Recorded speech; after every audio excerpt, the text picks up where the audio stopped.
Okay, welcome everyone. Thank you so much for joining our third CUI collaborative webinar tonight. It's really exciting to have you here. I'm expecting a few more people to join us as we progress.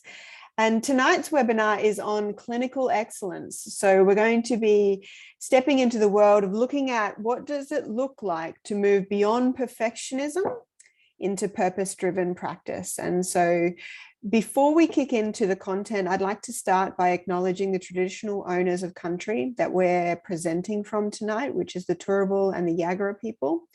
I'd like to recognize their ongoing connection to land, waters, and culture, and pay our respects to their elders past, present, and emerging. So tonight presenting, we have myself. I'm Marion, for those who haven't met me. Welcome. I am the director of CUI Speech Pathology. I'm a speech pathologist by trade, and I've also done a range of trainings as an NLP master practitioner and an integral leadership coach, which is where some of tonight's content comes from as well. Tonight joining us as well, we've got Libby Hall, who will be co-presenting with me. Libby, give us a bit of a wave if you would. Hello. So Libby is one of the clinical leads, a speech pathologist as well from CUI, and we also have Emma as well. Emma, give us a wave. Hello. Who is she's the other speech pathology clinical lead at CUI. So let's jump in. I'm really excited about the dialogue tonight. So tonight is going to be a bit of a conversation. There is a bit of content to go through first, which I'm going to, just so you know, race through pretty quickly. The recording will be available if you want to watch back any of the specifics that we do go through, but I do want to get to the dialogue and the questions at the end for sure. So tonight, what we're going to look at is, first of all, we're going to dive in and explore the concept of excellence. So what's a definition of excellence within the group? And also, what are some of the helpful and the unhelpful aspects to a drive for excellence? Give me a bit of a wave or a bit of a thumbs up if you feel fairly driven by achieving an excellent standard. Thumbs up on your screen. I'm assuming that's why most of us are here tonight. Yeah. Okay, beautiful. So after we explore that, we're going to have a look at some of the aspects of excellence. So quality and efficiency, and we're going to look at the polarity around that, and I'll explain what that means when we get to it. We're going to dive into some strategies for avoiding getting stuck. So there are some downsides to that drive for excellence, and that will be individual for each person.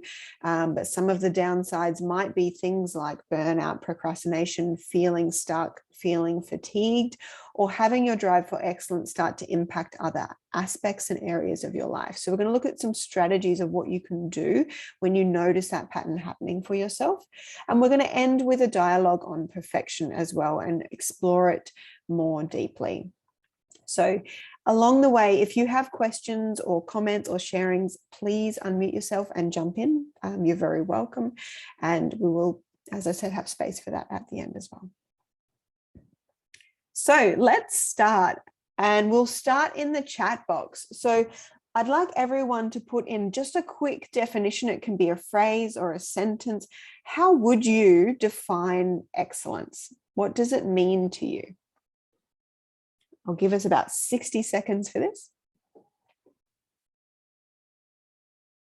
If anyone would prefer to jump into the space, unmute yourself and go for it. Lisa says something without fault.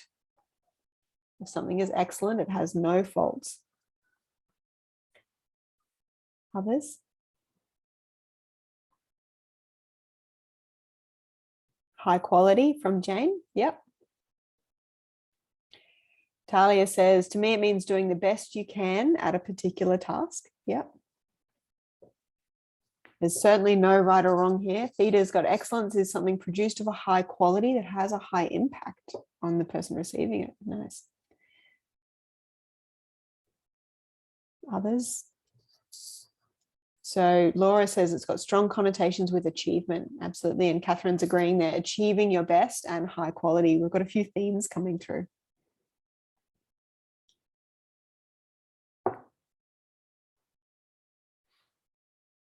Okay, so keep them coming through. I'll keep us moving though. So excellence, the definition is obviously going to be really individual. Why do you think the definition matters? And for this one, I'd love someone to unmute and jump in and have a chat with me. Why does the way we define excellence matter?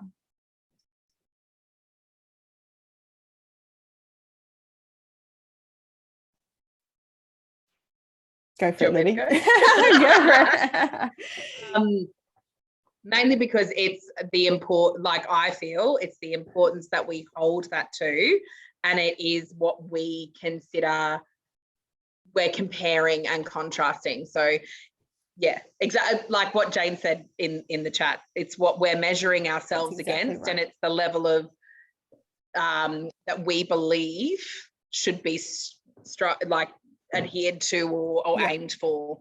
Yeah, absolutely. Absolutely. And thank you, Jane, as well for that contribution. Catherine says it's going to drive what we're focusing on. And that's exactly the same concept. So the meaning that we make around excellence will be individual to us based on what we have collected along the way in our experiences, maybe growing up through school or growing up through uni. And as our clinical craft has been shaped over time, our definition of excellence will have been shaped by those experiences, what we've seen and avoided, and what we've seen and tried to model or mimic as well. So understanding your own definition of excellence is really important. And we're going to go in and explore some of the aspects to it in a second. But the second question there, why do we focus on excellence personally? And so this is a question for you. Why do each of you focus on excellence? Why is it so important? Why is it important enough that you've shown up here tonight to explore it? What's the meaningfulness?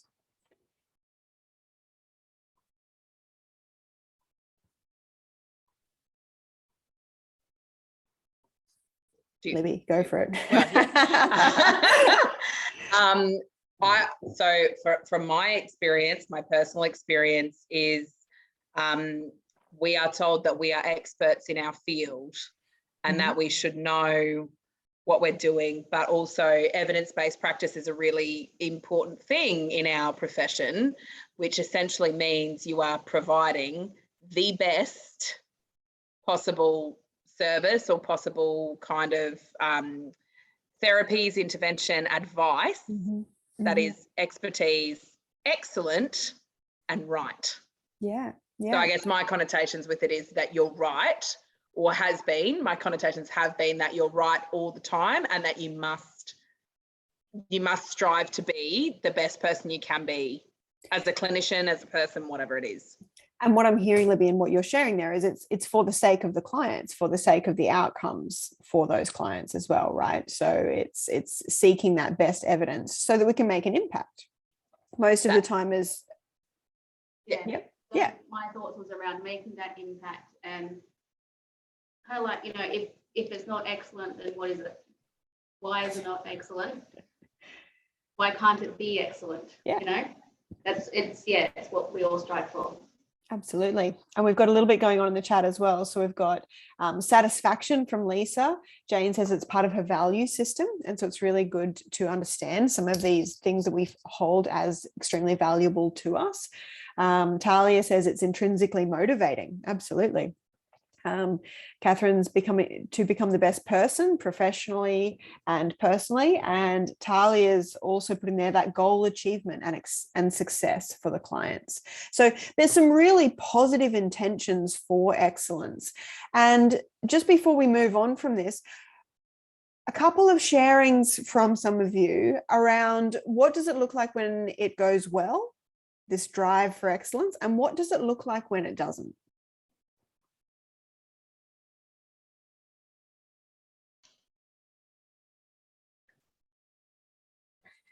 I can provide both sides if you want me to kick it off with sharing. So I think definitely when I first started out in my career, it was driven by being perfect. So knowing all the answers and trying to be the absolute best that I could be, which led to pretty significant overwhelm and burnout. because I was a new graduate and I didn't know all of those things. And I think being the best that I could be, putting a lot of pressure on myself was pretty significant and led to that burnout, which I think since starting at Cooey and going on my professional journey, understanding that excellence and what is excellence to me fluctuates. So I can provide really high quality, holistic based services, considering all factors, and also understand that I don't know everything. I can't know everything. It's not possible. And it's okay to say that to a client. It's okay to say that to a colleague. It's okay to say that across all aspects of my life, and understand that I can strive for it, and I can believe that I am providing, and I do believe that I provide excellent quality services based on my knowledge. And not to throw myself over the coals or give myself a hard time if I stuff something up or if I don't know something, and be open to those opportunities. And I think for me, that's how excellence has come about and how I view it. And definitely within supervision, it's really around, we want to be really great. We want to provide high quality services, but you don't know what you don't know. And really giving yourself a hard time about those aspects of the profession. And it's ever changing as well. We know it's absolutely ever changing. So there is no way in the world that we can know everything. We can be experts in our field. Someone's always going to know more. Someone's going to come in with something new. And I think understanding that, it's really understanding that excellence is in so many different ways, not just clinical skills. And that's something I've learned since being at Cooey, is it's being using systems, using supports, using people, having not just that own, I have to do it all myself and that autonomous, but leaning on all the supports that are available within the environment to be excellent, or as excellent as you can be. Yeah. Thank you for sharing, Libby. And there's quite a few things in what you've shared that we're going to actually touch on as strategies later on, which is really, you've spoken to how your perception of your expectations on yourself have changed over time. They've moved away from being boxed in or black and white and static, right and wrong, or binary in the way that you're viewing things, more into, well, to what degree, or where am I at in this process? And so you're stepping into a little bit more long-term thinking and stages of progress, rather than things being in binary boxes as well. So that's a really, really beautiful sharing. We've got some excellent things going on in the chat as well. So there's a lot around expectation. There's been a little bit around fear as well, which is a really beautiful sharing from Laura, because that's where a lot of this comes from. There's a quote about that a little bit later on. We've got internal and external validation and motivation. So we're touching on some pretty powerful topics here that really we bring into the workplace, and that the workplace that come from the workplace home with us, that we continue to carry on in our minds. So let's go on and explore then, given all of this, what can we do about it? What can we understand? So this slide just quickly is covering a little bit of the polarity around excellence. Now, working with polarities essentially means two ends of the stick of the same thing. So on one end of our polarity of excellence, we might have people who focus more on quality, right? And so some of the benefits of the quality end of the polarity, or the quality end of the stick, if you will, is that someone who's focusing on quality is really going to be looking at what are the industry and the research standards, what are some of the frameworks like the EBP4 model or the WHO ICF that we can use to leverage our growth and really achieve some excellent outcomes. When we focus on quality, we get great client satisfaction, we can build up our reputation, we achieve those outcomes. Quality has been mentioned a number of times in the definition of excellence. And it allows us to take pride in our work. We get that sense of validation. We did a really good job. For some of us, we might actually view excellence more in the zone of efficiency. So we might actually be creating a definition that's more around actually being able to meet deadlines, follow through and get things done when we said we were going to get them done, and achieve productive standards. So we actually might lean more on the efficiency end. This is something that we see all the time at CUI when we are mentoring with clinicians around their progress notes. Do they focus on the efficiency side of things? Absolutely, there's a rule that they're always done regardless of how good they are or aren't. Or do we have practitioners who may focus more on the quality of their progress notes and spend an extraordinary amount of time on them and not achieve the deadlines, not achieve the timeframes because they're spending so much time on quality? And that's true in many aspects of documentation. So this polarity around quality and efficiency is a really useful one for you to explore personally, of how does that play out for you? Do you tend to lean on one side more than the other?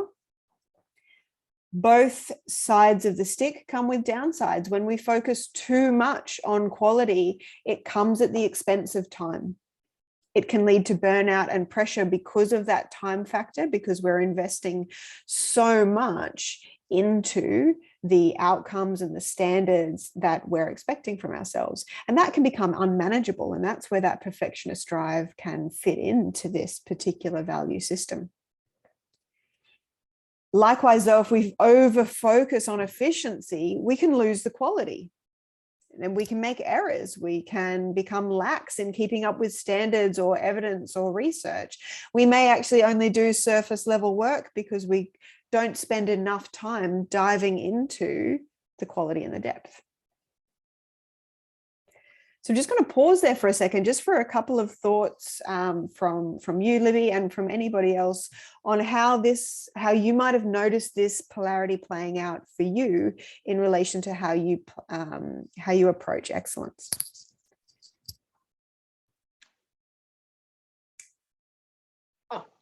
Emma's got some points. Emma, go for it. I kind of take that you can't, like, it's not one or the other. Like with my reports, with my notes, it's always both. I guess I expect a high quality and efficient work from myself. That's my thinking. And I believe it depends on the journey you've been through as well. You know, if you ever get notes, like in my case, if notes are ever subpoenaed, it like instills the fear of anything into you, and you really start to question, well, how good are my notes? Are they helpful? Are they of high quality, and do they contain the most important information? But it's also as well, you know, like for speech pathologists, we have standards of practice as well as code of ethics and certain standards that we have to adhere to. And notes that are extremely detailed can be really good to help you remember what's happened in every single session. But there's that kind of downside of it can take up to 20, 30 minutes. They can pile up. You may get to, as Marion touched on, you want them to be perfect, but you know you can't give it the time, so you let it go by the wayside, and they pile up and pile up and pile up, and then it becomes this massive stress cycle. And then like working overtime, like doing all of these extra hours just to get notes done, and having that balance between being high quality and being efficient is really important, but understanding what structure you need in place to do that. And that's been a big learning curve. And I think for us as supervisors as well at CUI, where it's what structures and what supports can we provide our team to be able to have really high quality, but really efficient notes.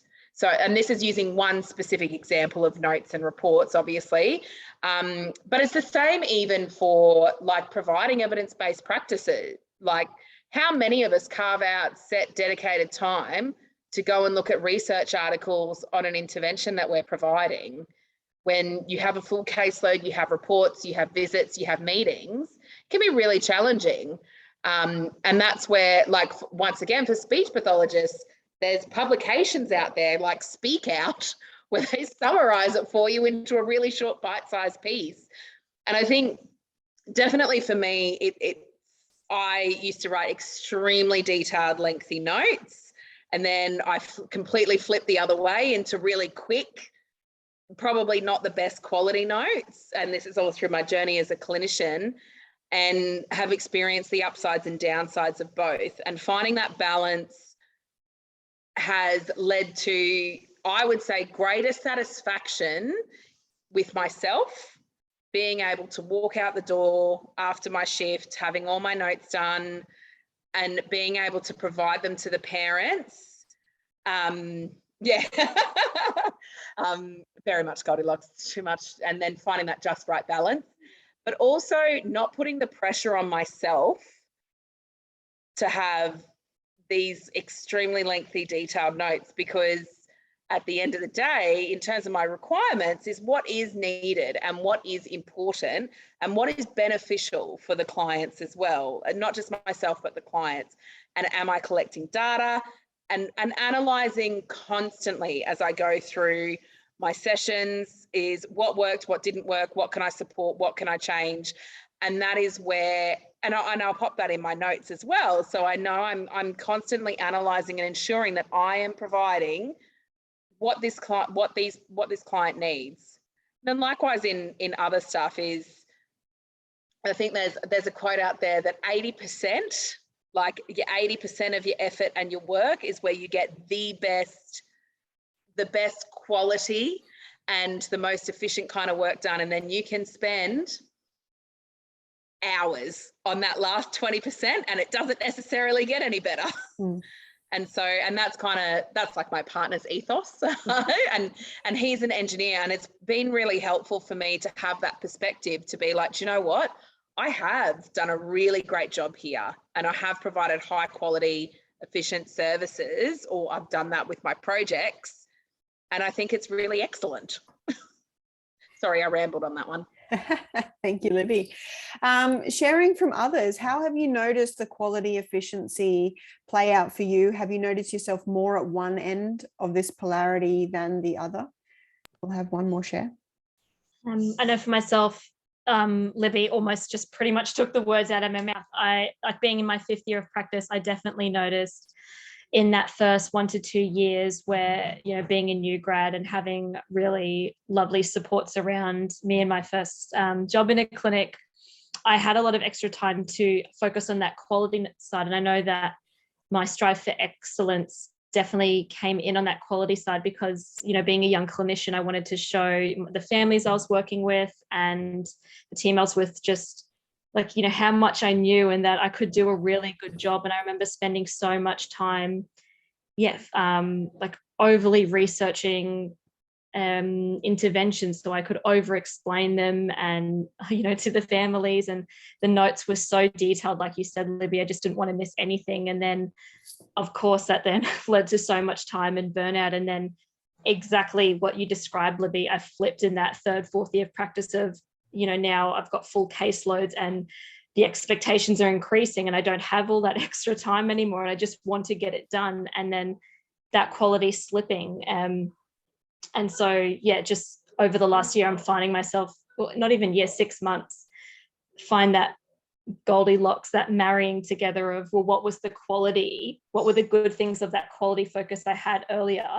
And what can I do to make it more efficient? You know, things like templating and what are some really clear wordings, practicing speaking these out loud to parents using layman's terms just to help integrate it together. So you're getting that high quality and it's accessible. I suppose in that way I define excellence, but then it's also being efficient and not eating into my time and the quality of my work. Thank you, Peter. And so it's around like finding an integration then of what are the most important elements of both ends of that stick, isn't it? And thank you for those in the chat who are saying you're noticing yourself on one end more or the other. Because as you can notice overvaluing one end, you'll start to be able to to recognize where that pattern turns into the downside. So And then once you know that pattern, you can kind of keep your eyes out for it. So with a little bit of more awareness, you can notice yourself dropping into the downsides of your end of the polarity and start to swing back the other way. So for example, if you're focusing too much on efficiency and valuing that, you might start to notice or get some feedback that there's a few more errors than you normally do. And you know that it's time to swing back and include a little more quality. If you're over focusing on quality and you're starting to find it unmanageable, then you know you need to swing back the other way and actually start focusing on your deadlines and loosen your grip on the value that you're holding on to, because both ends of these are value driven. Any other thoughts or questions or sharings on this particular slide before we move on?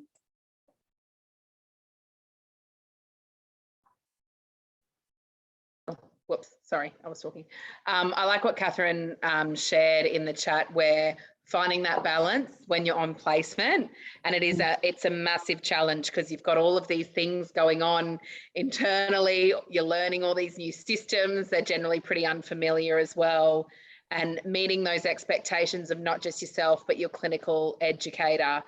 And I think it's a really nice exploration to have as a student, but also it's an opportunity to explore those things outside. And I guess having those, I had another conversation with a student last week where it's understanding the expectations of the clinical educators and having those open communication pathways as well, and those communication styles to get a really good sense of where are they sitting on this kind of Venn diagram almost, like what is it that they place value on, because that is really important when you're on placement, is to meet those expectations, but getting a sense of where they're at is a good idea.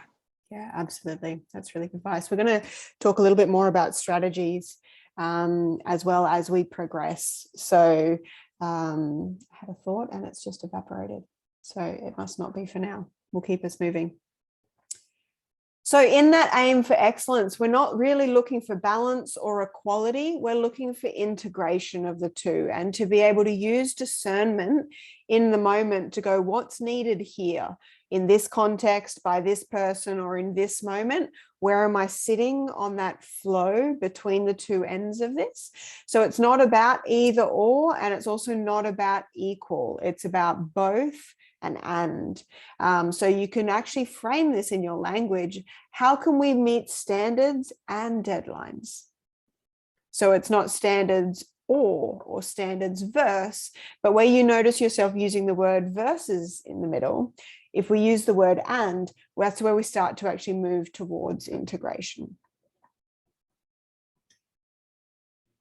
So for those of you who have heard me talk before, I often reference the integral model, and I'm not going to go into that in depth at all tonight. So we're just going to focus simply on these 4 boxes, because there are 4 elements that you can do, 4 levers that you can pull that are going to allow you to move beyond perfectionism, which we're going to explore in just a minute, and also move beyond the barriers when you notice yourself getting stuck on one end, stuck on quality, stuck on efficiency, finding it difficult to either meet your own or others' expectations, or finding it difficult to get through the workload and manage your workload.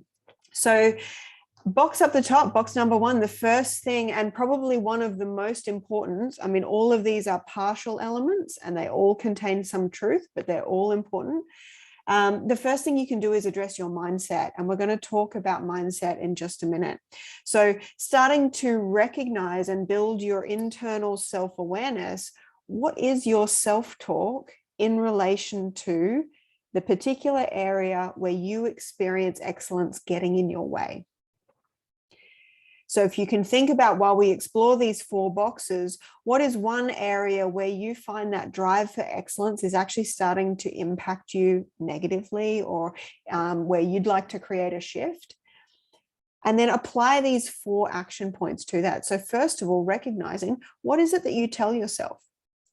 And just as a disclaimer, it's really normal to talk to yourself in your head, and we all do that. Put our hands up and say, like, we all have an internal dialogue that narrates our experience of the world, and the quality of that narration determines the quality of the meaning that we make about the world. So a lot of the things we've spoken about so far have been around fears and expectations and value and motivation and validation. So these are all internal experiences that we reinforce through our own internal narrative. So one of the most powerful things you can do is to start to pay attention to exactly what is it that you're telling yourself in relation to this. Dropping down into the second box, seek support and communicate. And I've put down here out loud with other humans is the key to this box. It's very easy to sit there and go, I know I need support. And it's actually quite a different step to reach out and seek that support from somebody. So that might look like finding a mentor, finding a coach, accessing some peer support, joining a network, finding a way to actually get the support and get the training and the coaching that you might need in your particular area. And we've used progress notes as an example tonight, but stepping into excellence happens at all levels throughout our career. The first time we step into clinical supervision, that same quality, efficiency, self-pressure, mindset, that all happens there. The first time we take on board a project, it all comes back again. The first time we step into a leadership role, we experience a very similar pattern based on your self-talk, your beliefs, and your values. So this is not just something that happens in the early career, but certainly the earlier it can get addressed, the sooner you can start to recognize your own unique patterns and develop the awareness to shift beyond them and create more flexibility for yourself and more gentleness for yourself as well. In the upper right, define your goals and take action. So develop your focus and capacity through targeted repetition and improvement. So one of the things that both Libby and Emma and Theta all shared was around repetition, learning through repetition, right? Now we can absolutely accelerate that by leaning on a strong intention and having clarity around what our growth looks like. But actually taking action is what's required for change, whether that's on the quality side or the efficiency side. And finally, zoom out. Be able to just for a second take a long-term view on the particular area that you're working with, whether it's documentation, whether it's your actual capacity, professional capacity in a certain area, supervision or leadership, or project development or policy and procedure writing, or whatever it is that you're working on right now. Zoom out. What's it going to look like for you if you take a view in 2 years' time, in 4 years' time? With a longer term view, it allows us to make a plan and see the context that our skill we're working on is developing within. And that allows us to celebrate the journey a little bit more and shift out of that static, binary, stuck thinking that we can experience. So just for a second, have a look at those 4 things. Which one for you feels like the biggest lever? I'd love to hear from 3 people who haven't spoken yet.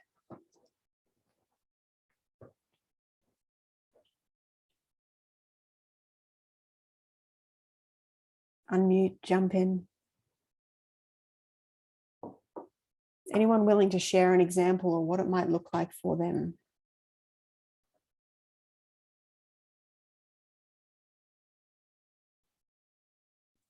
Are you meaning like what's worked out of these 4 boxes?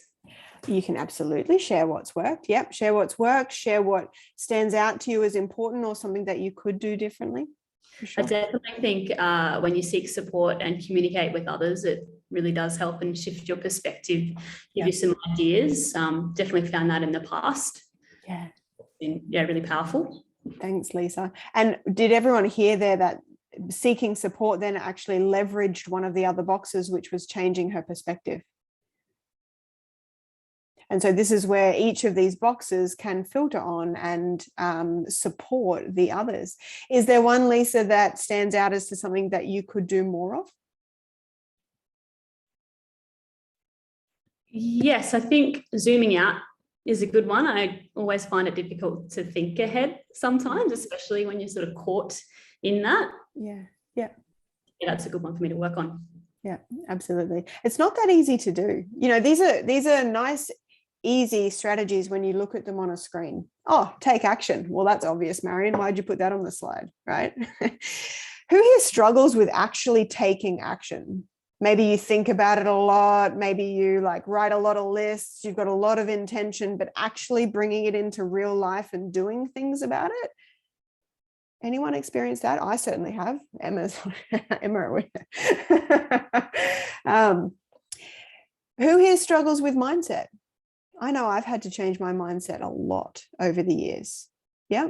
These things are easy to talk about, but not necessarily automatic, right?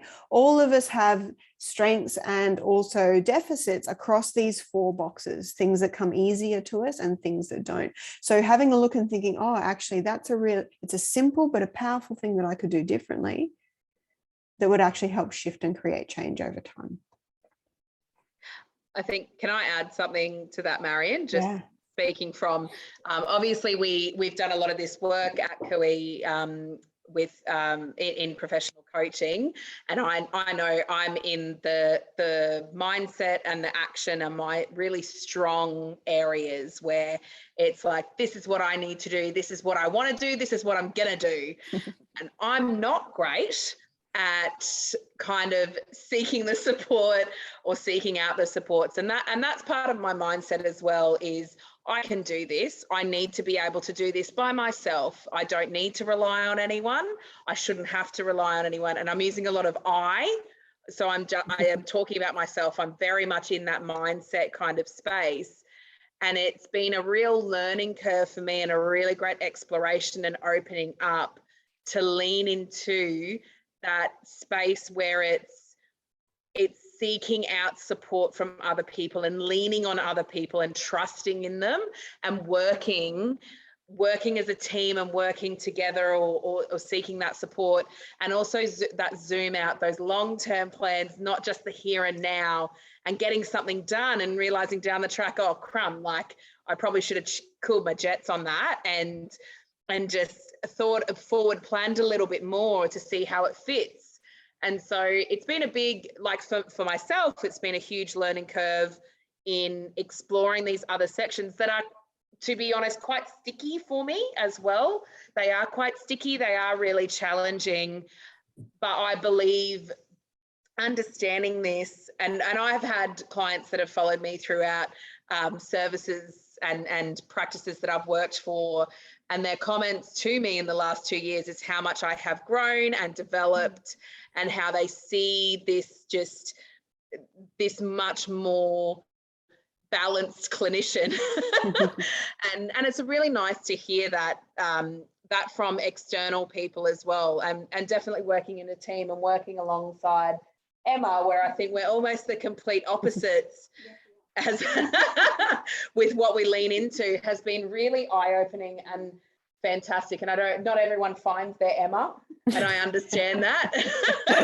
But yeah, and it's really amazing for perspective, because it's just not something that individually I would think of, but we together can create this balance, this perspective that helps us. And this is why I guess excellence and having excellence, but like kind of cooling back on that perfectionism stuff is something that we believe is really achievable, and something that's so important to feel great about what we do and to feel great in yourselves as well. Thank you, Libby. All right, I'm going to keep us moving. A couple of quotes here. I thought this one was powerful from Brené Brown. So we've got, perfectionism hampers success. In fact, it's often the path to depression, anxiety, addiction, and life paralysis. That's quite strong wording. But I think we can see, you know, the reason I put this quote in here was about 2, maybe 3 years ago, I was sitting in a meeting. I won't say which meeting it was, but it was a national level meeting with speech pathologists. And there was a comment made by one of the other people in the meeting that was talking about how all speech pathologists are perfectionists. And she said it with such pride, like it was a badge of honor. And I sort of sat there and I thought, oh, that's not good. Like, you know, if we're identifying that perfectionism is a necessary trait within our industry or within allied health in general, then we are only setting ourselves up to experience the downsides of that particular belief system. Michael Law says, at its root, perfectionism isn't really about a deep love of being meticulous. It's about fear of making a mistake, fear of disappointing others, fear of failure, and fear of success, which I thought was a really interesting perspective. So we're going to dive in and just spend a little bit of time here on this slide. Now, I am mindful of the time, so I'm going to go as quickly as I can here. This is content taken from NLP, which is neuro-linguistic programming. And what it does is it speaks to the perfectionist, skeptic, goal-striving metaprogram. Now, metaprogram is just a fancy word for thinking pattern. And essentially, this particular thinking pattern belongs to the thinking pattern of choosing. So they are the types of mindsets that we use when we're choosing how we want to think or perceive or make choices about goals. So the mindset that we adopt, and you may be anywhere on this spectrum from perfectionism through to skepticism. We've got optimization sitting in the middle. That where you sit on this spectrum and the degree of flexibility that you have will be shaped by your early goal setting experiences, and it will be able to be heard in your language. So the more should, have tos, and musts you use in your language, I should have done that, oh, I have to do this, I must get it done like this, the more likely you're sitting on the perfectionist end. So as you read through this, I'm going to go through it just a little bit briefly. Just think for yourself. I'll put some of these questions in the chat. Do you like goals and do you strive to achieve them? Do you find goal setting unpleasant or even painful? Think about some important goals that you've set for yourself to achieve recently. Was striving for that goal a pleasant or an unpleasant experience for you? If you set a goal today, how would you begin to work on it? If you're employing more of a perfectionist mindset, then your approach will be, it's never good enough. There's always, I should have, I have to, I might. There's always a perfection that you can be driving towards. And I think this actually came up before when we looked at our definition of excellence. A perfectionist is never satisfied with their performance. They will always see a flaw. And that unrealistically high goal leads to frustration because, of course, we can't meet it. Perfectionist mindsets discount the joy and the challenge of getting there as part of the process. They only value the end goal, but of course can't get to the end goal. And then they will use procrastination as a protective device against that frustration. Right? So we're putting off it because we know we can't get there. So why would we do it anyway? And there's a lot of talk about the end product, but that procrastination will block them from actually moving towards that goal. On the other end of the stick, we've got skepticism. So when someone is running a more skeptic mindset, they may just avoid the whole subject of goals. They would believe and think that striving after goals is futile or frustrating or pointless. Why would I do that? Why would I set a goal? You would hear in their language, there would be more defeatist. I can't do that. I'm not good at it. More negative language as well. They may tell stories of how it never works or how goals create disappointment. They may not like or believe in goals, and they may avoid directly thinking about the future or taking effective action to give it birth. And they may be expecting the worst to happen, so they actually refuse to participate in managing themselves and their objectives through time. Now, obviously at either end, they're quite extreme examples. And so you may find that you sit more on one end than the other. You might find you've got a bit of flexibility, or maybe you sit in the middle. When we've got an optimization mindset running, we're content to do our best and leave it at that. There's a better flow and we can produce higher levels of excellence because we're not aiming to get it right. An optimist, or in an optimization mindset, we can leverage excitement and passion and motivation and operate pragmatically with that discernment that we were talking about. And we can set our goals in small steps and appreciate stages. A really key part of this one is that not only is there an end goal, but there are process goals. So someone running an optimization mindset is going to absolutely enjoy the end product goal, but they're also going to have goals around enjoying the process, learning along the way, and building relationships with others through the process, which is a really powerful reframe. So just going to pause quickly for a few thoughts, comments on, cut myself off there.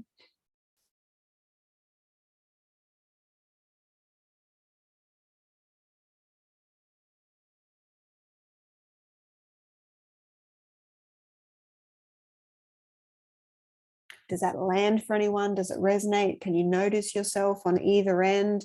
Do you notice that playing out for you in a specific context in relation to work? Does it shed a little bit more light on something that perhaps previously was unconscious and now is a little bit more objective for you, or a little bit more within your sphere of awareness? Yeah, when I think about goal setting in this sense, I think about a ladder with rungs that you need to have to get to that top goal.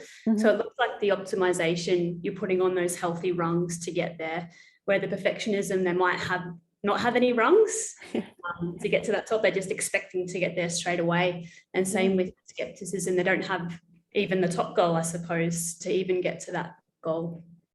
That's a beautiful analogy. Thank you, Lisa, for sharing that. And, you can see then where that frustration or the disappointment on either end of this mindset would come in if you're standing there and looking up and going, well, I can't reach it. How am I meant to do it? Yeah, absolutely. I really, oh, sorry, Theta. Do you want to go, Lib? I was going to say, just with Lisa, like I view it as, and I draw it out for parents in our sessions as steps. So, we can't miss a step because then we'll fall straight through and really hurt ourselves. And I think, like I put in the chat there, I kind of fluctuate depending on what the goal is relating to. To myself, I am so much of a procrastinator. It's ridiculous.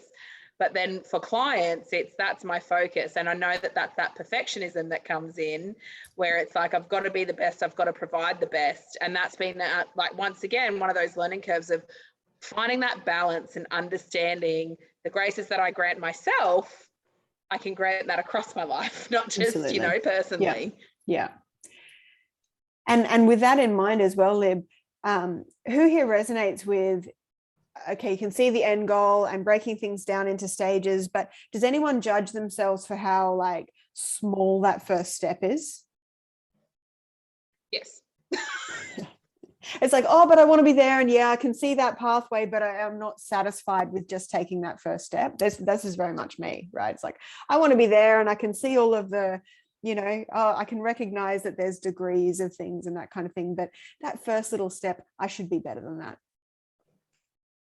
Does anyone resonate with that? Yeah, it's pretty easy. I find this a lot, to judge ourselves on those first couple of steps. And one of the activities that I was doing recently, at least especially when you see other people further along, absolutely, we discount what it took for them to get there, right? Those first couple of steps. I did this activity with one of the team at Kui recently, where I asked them to stand up. Now, if you've got capacity to do that, feel free to do this. Otherwise, imagine it in your mind. Stand up and just try to take your second step without taking your first one.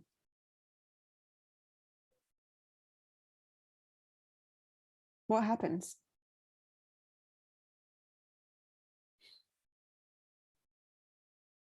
It could be a hop, maybe.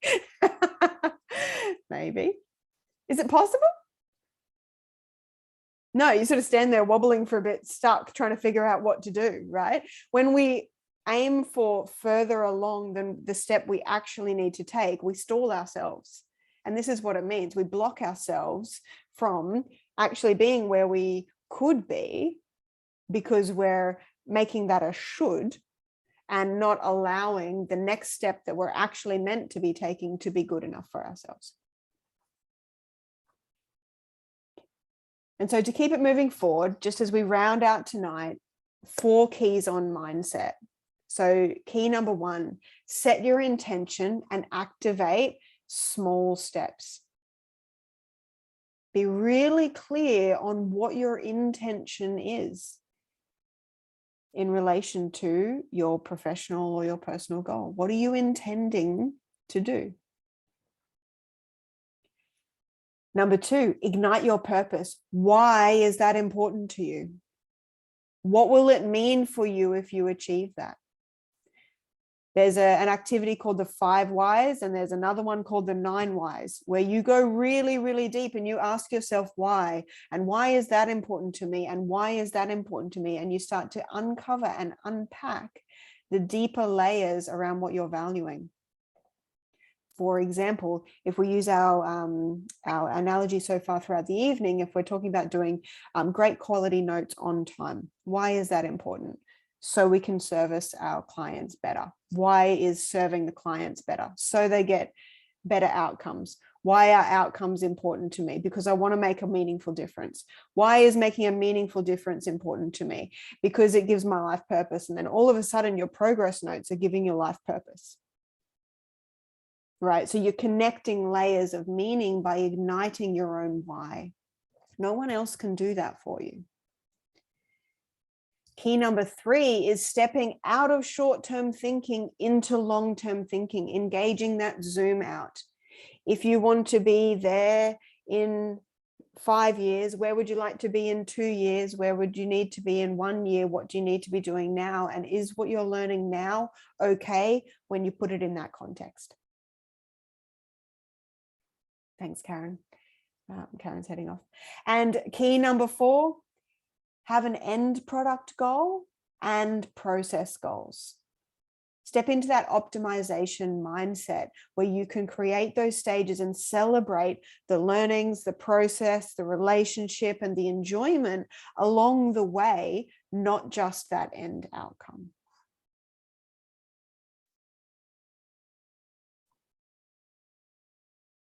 Libby, anything to add there? I think just to kind of, I guess, reiterate what I said before, granting yourself grace as well, like not giving yourself a hard time when things don't go to plan. I know when I first started out, I would plan to the nth degree of what I wanted to happen before I realized realistically, I work with children and that's never, ever going to happen.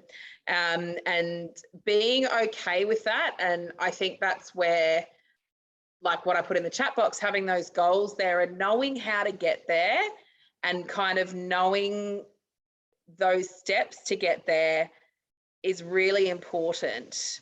Not just in clinical, but also for me personally and all that kind of thing as well, because that allows me to be very flexible. I'm more flexible at work than I would say personally, but I'm working on it. But it is something that I'm taking in. Like I'm starting to take all this stuff, like I'm renovating a house at the moment and oh my goodness gracious me, do you have to be flexible?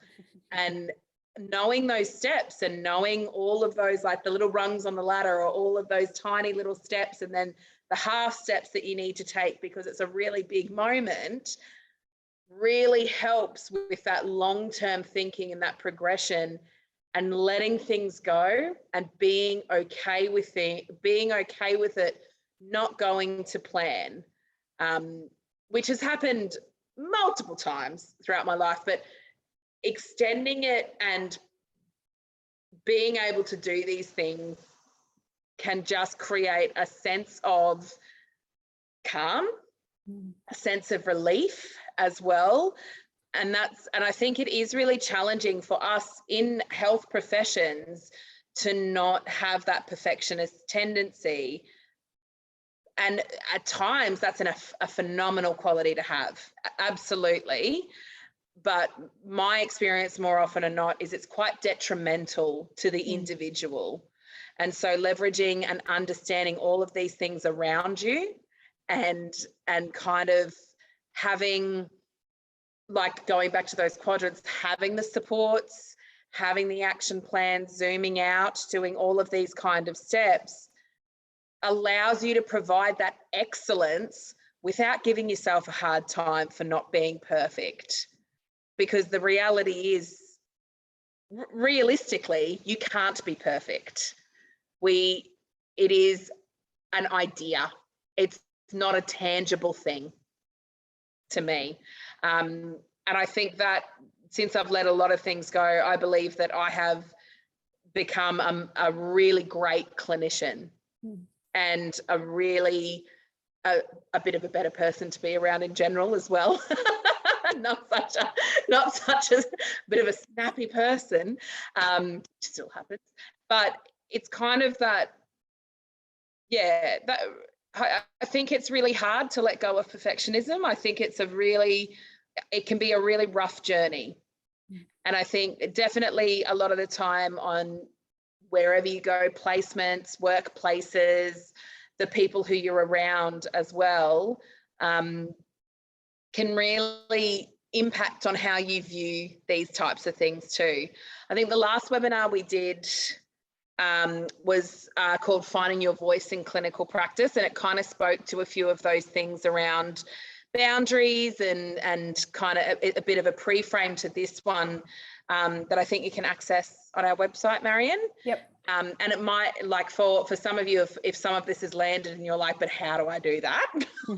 How do I start those kinds of conversation? That's actually a really good webinar. Well, I think I'm going to say it's a good webinar. I was part of it. I'm like, it was great. It's a really great webinar to kind of have a look around some strategies around that as well. And combined, if you can have that communication, if you can be really true to yourself and have those boundaries within yourself, that striving for that perfect intangible object, it gets a little bit less sticky each time.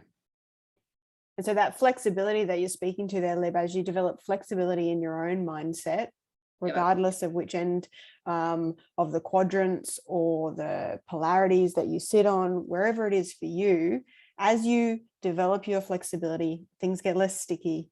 You experience more ease because now you can react, or you can respond, rather than just react.